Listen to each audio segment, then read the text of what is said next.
Olá, nós estamos estudando a obra A Gênese, de Allan Kardec. Estamos no capítulo 1, item 40, o capítulo Caráter da Revelação Espírita. Vamos então à leitura, aos comentários e contamos com a colaboração de todos que estão participando. Então vamos lá. O estudo das propriedades do perispírito, dos fluidos espirituais e dos atributos fisiológicos da alma abre novos horizontes à ciência e dá a solução de uma série de fenômenos incompreendidos até agora, por falta de conhecimento da lei que os rege. Fenômenos, aliás, negados pelo materialismo, por se prenderem à espiritualidade, e qualificados como milagres ou sortilégios por outras crenças. Tais são, entre outros, o fenômeno da dupla vista, da visão à distância, do sonambulismo natural e artificial, dos efeitos psíquicos, da catalepsia e da letargia, da presciência, dos pressentimentos, das aparições, das transfigurações, da transmissão do pensamento, da fascinação, das curas instantâneas, das obsessões e possessões, etc. Demonstrando que esses fenômenos repousam em leis naturais, como os fenômenos elétricos, em que condições normais se podem reproduzir. O Espiritismo destrói o império do maravilhoso e do sobrenatural, e, por conseguinte, a fonte da maior parte das superstições. Se eleva à crença na possibilidade de certas coisas consideradas por alguns como quimérica, também impede que se creia em muitas outras, comprovando a sua impossibilidade e irracionalidade. Então, nós podemos aqui somente citar esses fenômenos que nós lemos aqui agora há pouco, ou podemos fazer um pequeno comentário rápido sobre cada uma dos fenômenos. Bom, vamos lá, gente. A dupla vista, nós sabemos, né, gente, que é a vidência, né? Esse é um termo científico, né? É um termo próprio para um livro como a Gênesis, né? Essa dupla vista, por exemplo, é alguém que tem a visão do lado espiritual e a do lado físico, né? Pode-se dizer também que é a mediunidade da vidência. Podemos ir para outra. Visão à distância. Olha, gente, nos nossos trabalhos isso é muito comum, tá? Porque é o desdobramento. Quantas vezes no trabalho mediúnico nós vamos vibrar para um lado e um ou dois ou algum alguns integrantes se desdobram e vão até o local. Então, isso aí é um desdobramento, é um fenômeno natural como todos os outros, né? Alguém quer citar alguma coisa a respeito? Vamos tocando. Sim, Celso, eu gostaria de fazer um comentário sobre a visão à distância, né, que seria o desdobramento. Teve uma oportunidade que uma médium descreveu como que estavam as pessoas no local. E era a casa de uma pessoa que estava sendo atendida. Quando ela chegou na casa, as pessoas estavam vestidas exatamente como ela havia descrito, os pijamas e tudo, e a pessoa que estava sendo atendida nem sabia, porque ela saiu e não viu, né, o que aconteceu depois. E daí essa pessoa voltou impressionada, né? Como que ela sabia, sendo que a pessoa que estava sendo atendida nem ela sabia como que as pessoas estavam vestidas no local, né? Isso ocorre, é até muito comum, viu, gente? Nós temos no trabalho de sábado, três integrantes, que têm muita facilidade de fazer isso, né? Então, pode-se dizer, é um fenômeno um pouco comum, né? Tudo bem? Vamos para o outro?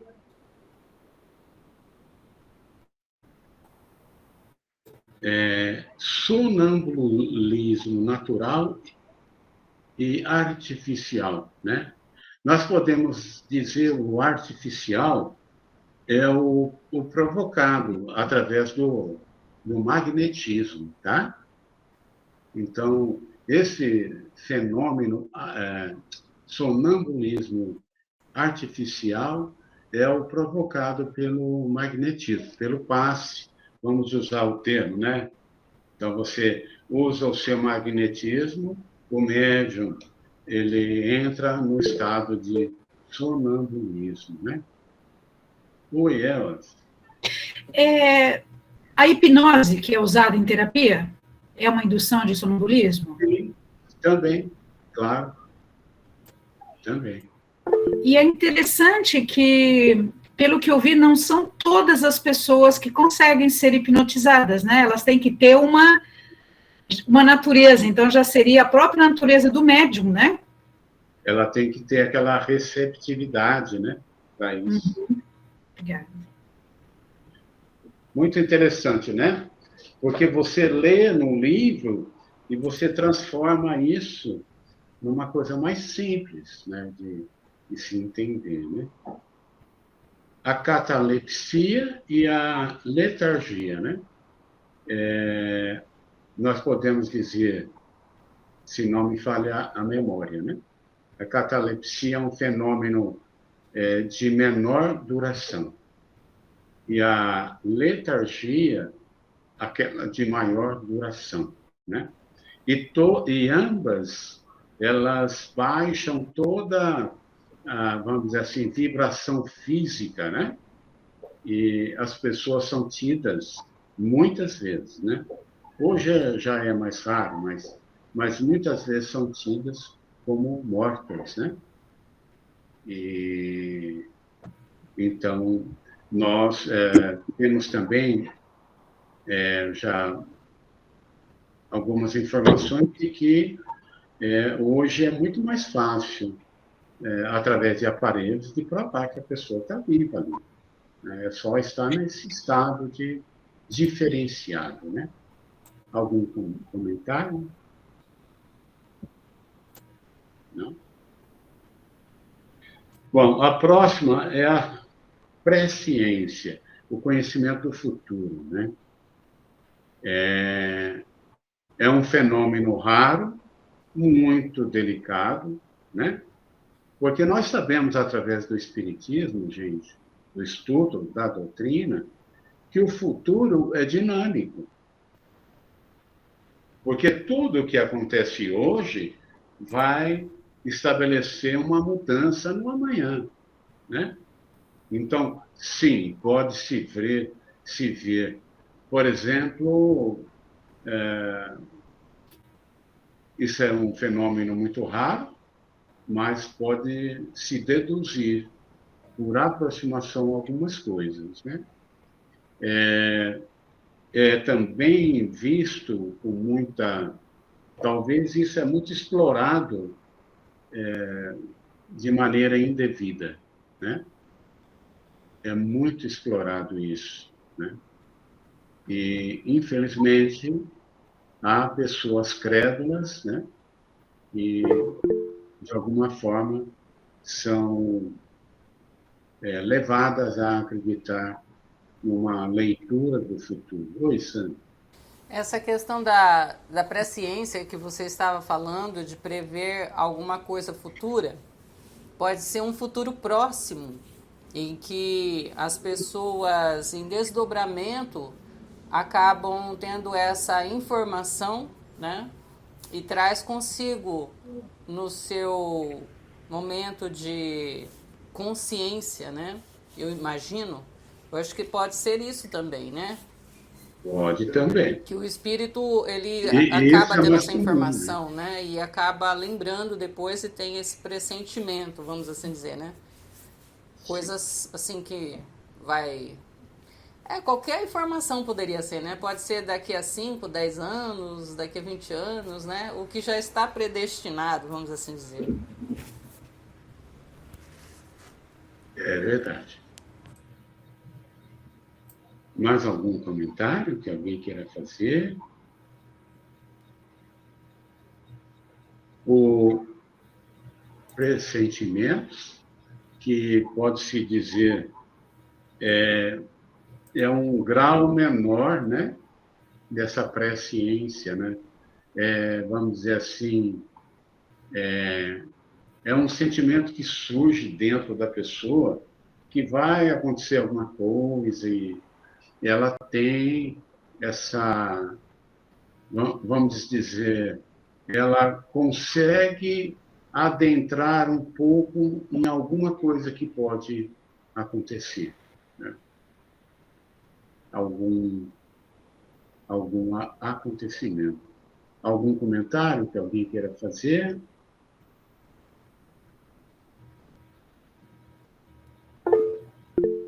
Oi, Daniel. Eu tenho a impressão que os pressentimentos, até porque, em regra, somos dirigidos pelos espíritos, né? Eles dependem um pouco da nossa ligação, dependem da nossa ligação, né? E estão no dia a dia. Só que para a gente reconhecer que foi um pressentimento, você simplesmente fala assim, não, peraí, deixa eu fazer tal coisa em vez disso daqui. E, de repente, pode ser até assim, não, vou atravessar o sinal vermelho, vou fazer uma besteira aqui. Ia dar besteira, porque veio outro carro que também atravessou lá antes de começar o verde e tal, né? Então, pressentimentos, eles parecem bem mais comuns, assim. Só que é mais comum a gente não reconhecer. Mas, para mim, seguindo aquela questão dos espíritos lá nos guiarem, né? Eu acho que quando a gente consegue perceber, é o tempo todo. É o tempo todo. Tipo, tô te falando, não faz isso. Tô te orientando, faça isso, né? Só que a gente acaba ficando um pouco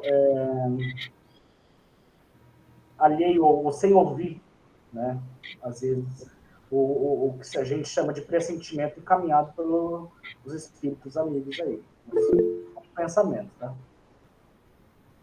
Obrigado, Daniel. Elza? Para mim fica um pouco confuso a forma como o Daniel colocou o pressentimento. Confuso para mim, como é que eu diferencio pressentimento de intuição? Pode-se dizer a mesma coisa. O pressentimento é a intuição, é uma sugestão, né? Ah, tá, sinônimos, então. Mas é a mesma coisa. Não existe duas situações diferentes, né? Uhum. O pressentimento pode-se dizer um aviso de alguma coisa que irá acontecer. A intuição é a mesma coisa, né?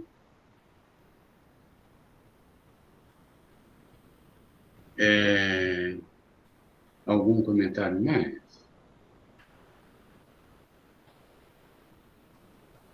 Ok. Aparições. Aparições, a gente vai entrar aqui naquela questão da pessoa, do espírito. Veja só, não é a visão mediúnica, né? Aparições é o aparecimento mesmo de uma, né, materialização, vamos dizer assim, né? Seria essa a resposta. Mas, se você olhar para o lado pessoal, eu posso, de repente, ter uma visão aqui e falar, alguém me apareceu. Né? São somente termos, né? Que é usado. Então, mas as aparições, normalmente, a gente deve considerar pela questão da materialização do ser, né? Transfigurações. Então, gente, a transfiguração eu fui buscar na Revista Espírita, de 1859. E é uma situação bem profunda, porque essa transfiguração ela pode ser material, tá? E ela pode ser espiritual. A gente pode, por exemplo, pegar um pequeno material para o próximo encontro e estudar essas transfigurações. Apesar de que é colocado que lá na Revista Espírita, de que hoje é um fenômeno raríssimo, que na época de Kardec era preciso que fosse um pouco mais comum, porque estava se fazendo um estudo científico da doutrina. Então, era preciso que se tivesse muitas transfigurações. Hoje, nós sabemos, né, gente, que é o estudo, a reflexão. Nós não precisamos mais de fenômenos, né? Ser talvez, usando aqui a palavra, um Tomé da vida, né? Então, esse fenômeno transfiguração, se alguém quiser, pode buscar na Revista Espírita, de 1859, lá tem a matéria que fala sobre isso. E é uma matéria muito interessante. No final, a gente vai ver aqui, se vocês querem que a gente estude. Aí, na semana que vem, a gente estudaria um pouco mais profundamente isso. Oi, Elza.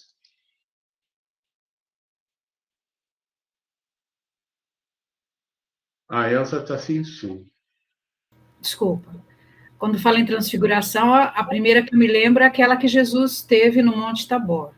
Mas, sim, nas sessões mediúnicas, seria, não sei se eu estou certa, que eu me lembre, isso também aconteceu na época em que começou o Espiritismo, na época do Chico Xavier, em que haviam sessões de materializações, justamente pelo que você falou, para as pessoas terem credibilidade naqueles fatos narrados por Kardec, para eles vivenciarem, e eu fiquei impressionada de saber que Chico tinha, quando ele recebia espíritos, ele tinha transfiguração. Ele assumia toda a característica do rosto, expressões corporais. Seria essa transfiguração a que você se refere? Exatamente essa. A pessoa se torna igual àquela que... Tem até relato de quando ele recebia espíritos em forma de lobo, né? Zoantropia. Sim. Ele assumia a forma do animal e ele andava de quatro pela sala, né? É essa transfiguração que você refere? Sim. Hoje é um fenômeno muito raro, mesmo porque não é mais necessário, né? Mas é um fenômeno para ser estudado porque é importante, né? Aí, no final, a gente vota se a gente vai se aprofundar ou não, né? Na transmissão do pensamento. Isso é muito estudado, pode-se dizer não é raro, né? A gente pode usar o termo aqui, telepatia, por exemplo, né? E depois a gente entra aqui na questão da fascinação, que nós sabemos que é aquele processo inicial da obsessão, né, gente? É o primeiro passo ali da obsessão, né? Que a pessoa ela é envolvida por algum espírito e passa, aos poucos, realizar os desejos daquele espírito, que também tem toda a prudência de não se deixar ser notado. Então, ele vai progredindo, né, no domínio do seu interesse, né? Então, a fascinação é um processo inicial. Eu vou dar um exemplo aqui, né? Um espírito ou um homem ou uma mulher está com alguns obsessores, né? E um deles, um mais inteligente, diz assim: olha, vamos induzir ele à bebida, que ele gosta de beber, vamos induzi-lo devagarinho, devagarinho, e ele vai se comprometer com a bebida e o resto fica tudo mais fácil. Então, essa fascinação é um planejamento daquele espírito obsessor que tem, claro, nós sabemos, estudamos isso aí há pouco tempo, né, gente? Aqueles que nos acompanham sabem das nossas fraquezas, né? Conhecem o nosso pretérito, sabem aonde erramos e aonde nós temos as nossas tendências, né? Então, essa fascinação é o primeiro passo da obsessão, né? Então, seguindo aqui, curas instantâneas. Ao mesmo tempo que isso aqui, talvez a cura de uma doença grave, pode ser um pouco raro, mas nós ficamos sabendo, até eu que trabalhei na Casa Eurípides, né? Não, não é raro não, viu, gente? Há trabalhos magníficos que a espiritualidade, usando o médium, realiza, né? E quantas curas que a gente até pode ser beneficiado e a gente não fica sabendo, né? Então, essas curas instantâneas, às vezes um simples passe, né? Um simples passe e pode ocorrer, né? E aí vem os dois últimos itens, né? Obsessões e possessões. Então, vem lá primeiro a fascinação que eles vão induzindo aquele ser, né? E depois entra a questão da obsessão, que é já depois de ser dominado aquele ser, eles vão para uma questão mais ostensiva, né? E aí a pessoa passa a ter dificuldade, né? E depois, na possessão, aí é o domínio completo deles, completo, né? Algum comentário que alguém queira fazer? Só para fechar esse item, que eu achei, assim, o que me chamou muito a atenção é justamente que ele vem mostrar que o espiritismo, ele tirou o caráter do maravilhoso e do sobrenatural, de tudo isso que você comentou, de todas essas características, e não foram ideias, não foram teorias, foi tudo resultado de experimentação, né? Esse que eu achei o mais incrível desse, e mostrando que não é uma lei espiritual, é uma lei natural, né? Assim como foi demonstrada a lei da gravidade, também existem leis que fazem parte da natureza que nós desconhecemos, mas que chegou a época de serem reveladas e explicadas. É isso. E aí ele cita, boa sua colocação, Elza, porque ele cita, inclusive, a eletricidade, que ela é gerada, mas ela não é vista, mas tem o fenômeno elétrico. E ele faz o comparativo. É interessante, né? Muito bacana, né? A Sandra quer fazer um comentário, Sandra? Então, Celso, é que ele fala no início sobre o perispírito, né?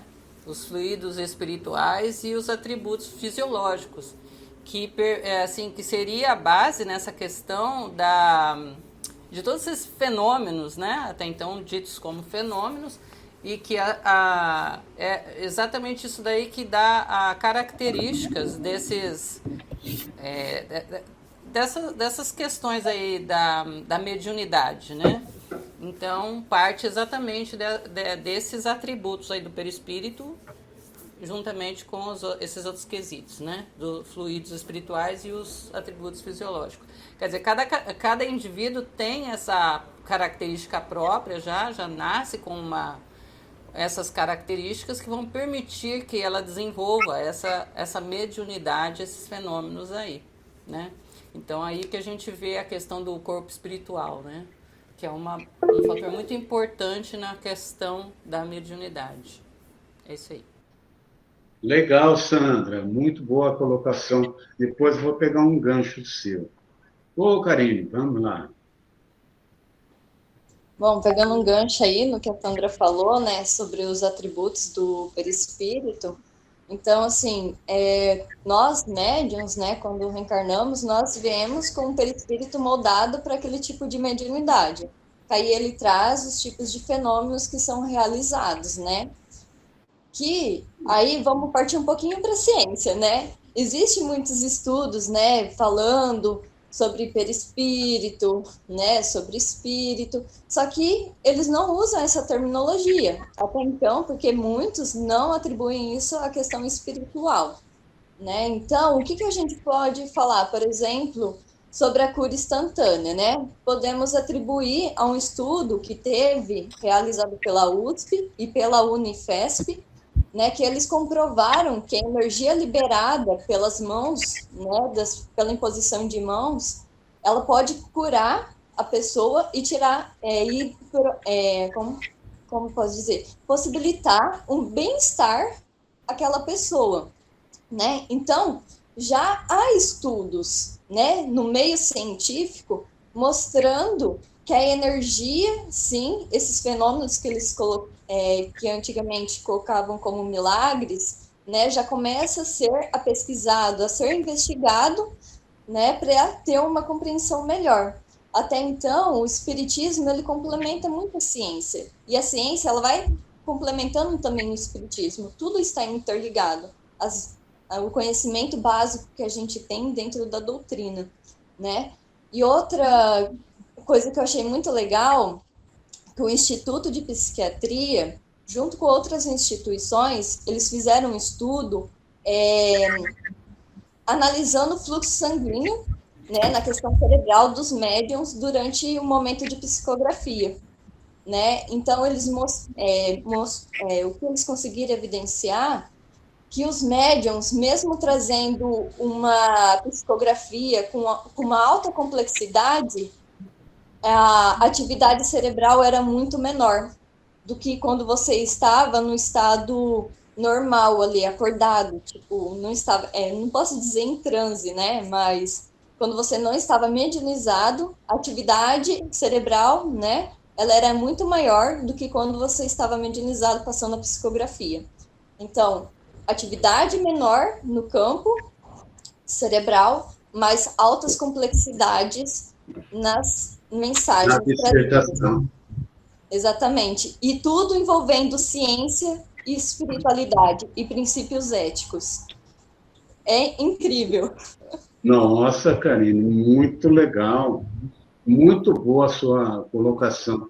E é interessante a gente pensar, né? Porque a atividade cerebral, dependendo da complexidade do assunto, movimenta tudo, né?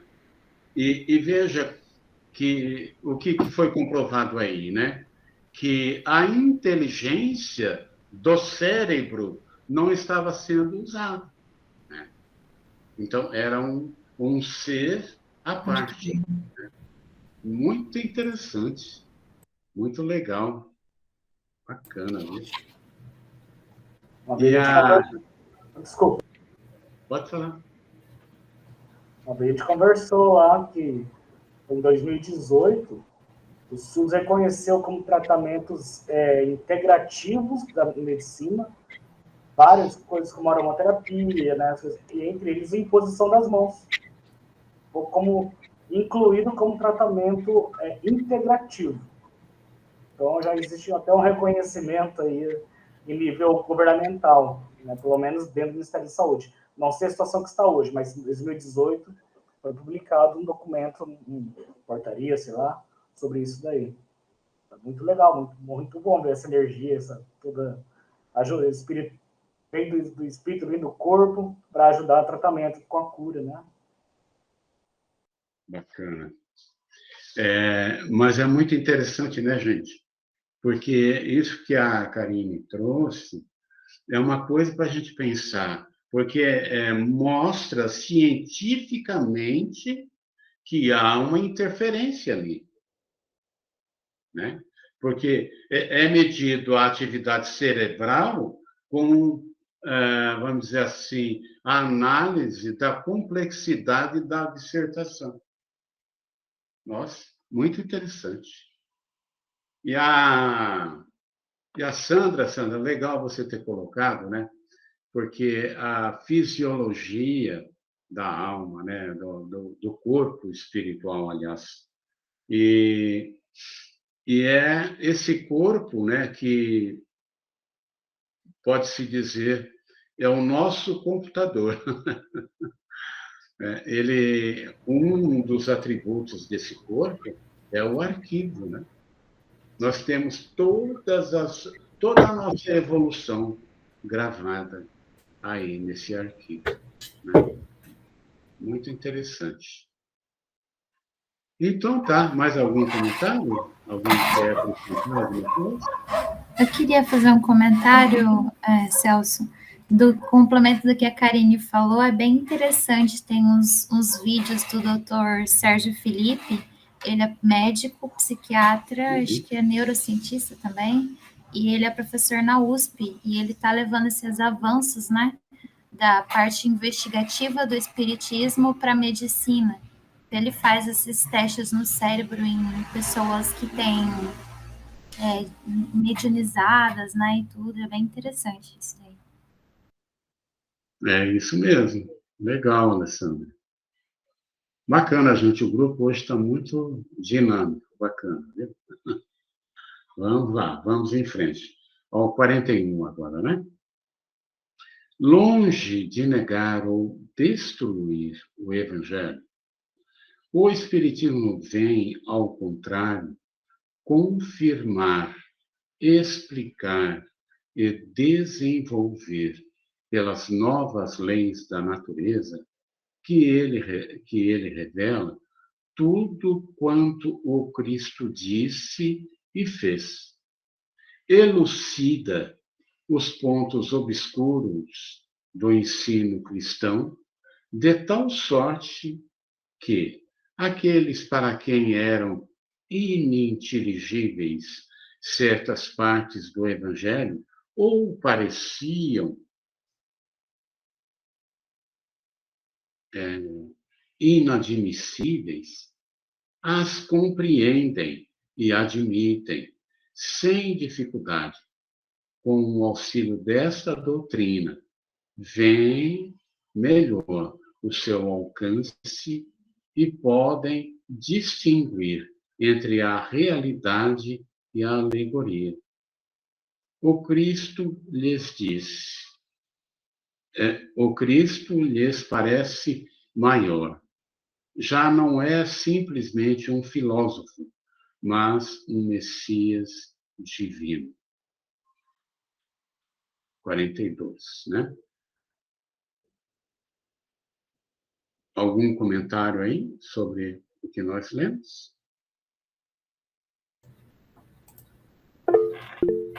Oi, Elza. Eu achei bastante oportuno esse item, no sentido de mostrar que aquilo que o Espiritismo traz está de acordo com o Evangelho de Jesus, né? Está de acordo com o que ele disse. Então, não é uma criação humana, né?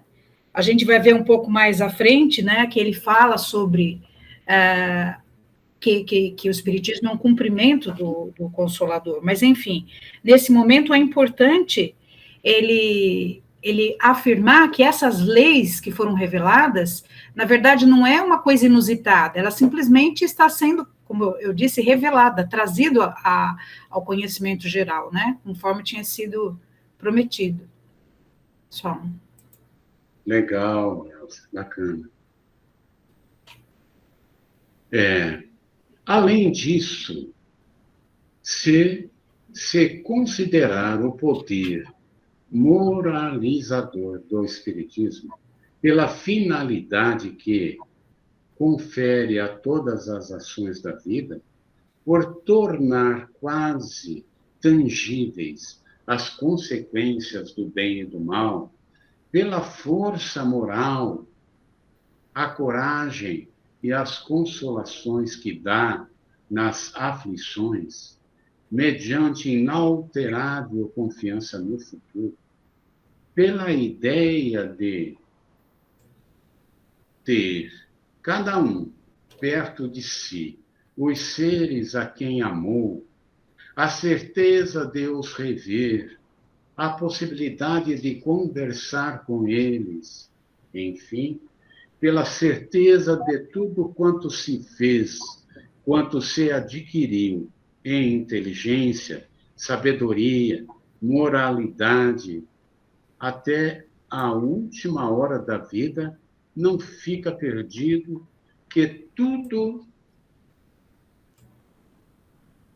aproveita ao adiantamento do espírito, reconhece-se que o Espiritismo realiza todas as promessas do Cristo a respeito do Consolador anunciado. Ora, como é o Espírito de verdade que preside ao grande movimento regenerador, a promessa do seu advento se acha, por essa forma, cumprida, porque, de fato, é ele o verdadeiro Consolador. Aí tem uma nota, né? Então, vamos lá. Muitos pais de família deploram a morte prematura dos filhos para a educação deles. Fizeram grandes sacrifícios e dizem consigo mesmos que nada disso lhes aproveitou.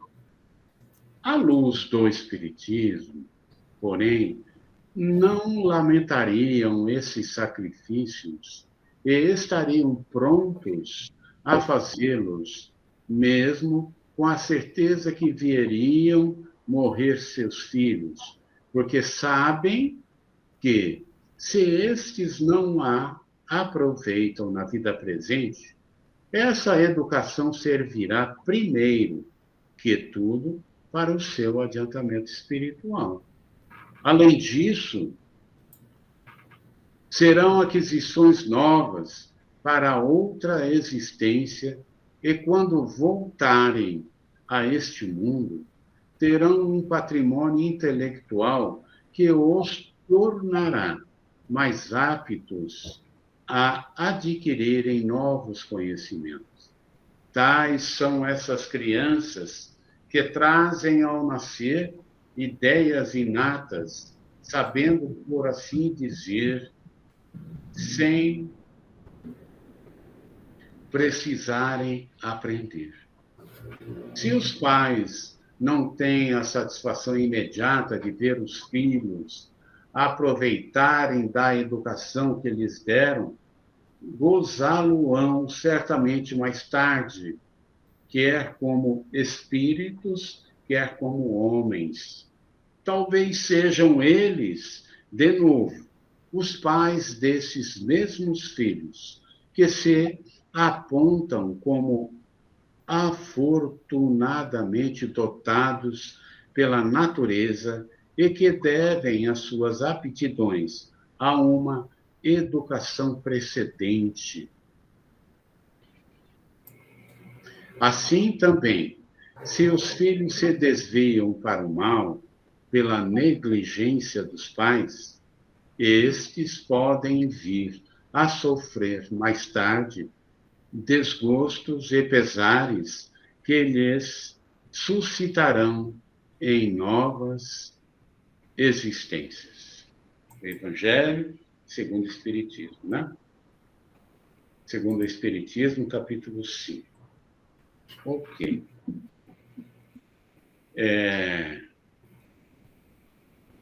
Tá, ainda tem um restinho aqui, né? Ora, como é o espírito de verdade que preside ao grande movimento regenerador? Não, nós já lemos isso. Já. Né? Bom, gente, é interessante, né, esse item, porque estudando um pouco a doutrina, todos nós aqui, e com certeza quem estuda um pouquinho a doutrina, ele não se vê mais como um ser desta existência. Não é verdade? Todos nós já sabemos que transitamos aí centenas de encarnações para chegarmos até aqui. E que, desse ponto aqui, claro, abriremos outros caminhos ali no futuro, em novas vidas. Agora, imagine o conhecimento que nós estamos adquirindo, por pequeno que seja, mas o quanto vai valer para nós nesta e em outras vidas. Por exemplo, o estudo aqui da Gênese. Então, de alguma forma, gente, a gente se resgatou da Terra. E esse olhar amplo, esse olhar que atravessa o tempo, tira todas as, vamos dizer assim, revoltas ou rebeldias que poderíamos ter diante de uma dor, de uma prova e tudo mais, né? Um pai, por exemplo, como foi citado aí, e eu tenho esse filho que partiu, eu sei que ele tirou proveito, né, do direito, ele estudou direito, né? Então, ele tirou proveito disso e vai tirar, porque é um aprendizado que não se perde, na verdade, né? Então, só para terminar a minha parte, eu quero fazer um comentário da seguinte forma: nós somos seres imortais e tudo quanto adquirimos fica conosco. Ninguém perde nada, né? Algum comentário que alguém queira fazer?